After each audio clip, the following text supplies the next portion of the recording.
Yeah, this is lock, right? Yeah. This is lock. How to unlock?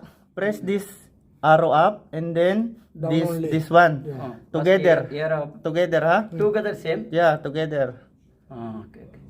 Hold and then setup number 1. Look, find the setup number 22 for the open. Sorry. Setup number 22. 22. See? This is number 3. Meaning this is lock. You put 0 for unlock. And then 0 and then again press the up button and then this one. See? Okay. No more lock. Now lock. Now you can switch off, sir. This you can't turn it off, Yeah. that's right? Yeah, now it's off. Do the other one also. Okay. Hello guys, this is Honeywell thermostat air conditioning controller. As you can see, this is lock.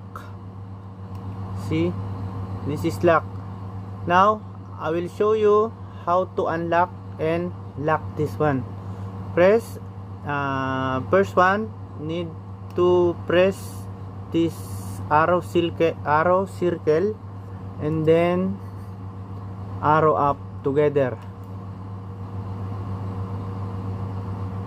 and then as you can see, setup number 1.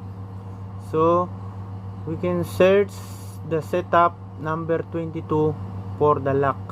Setup 22, need to search the setup 22.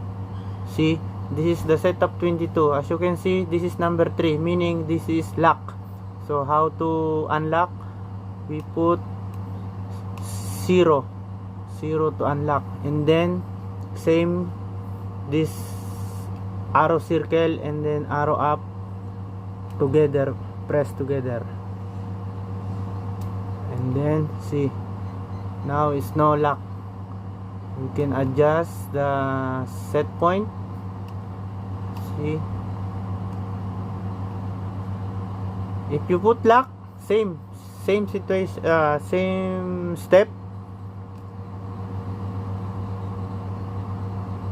and then setup 22. See, this is unlock 0. You can put unlock lock is 3. Okay. Okay. Now it's lock again.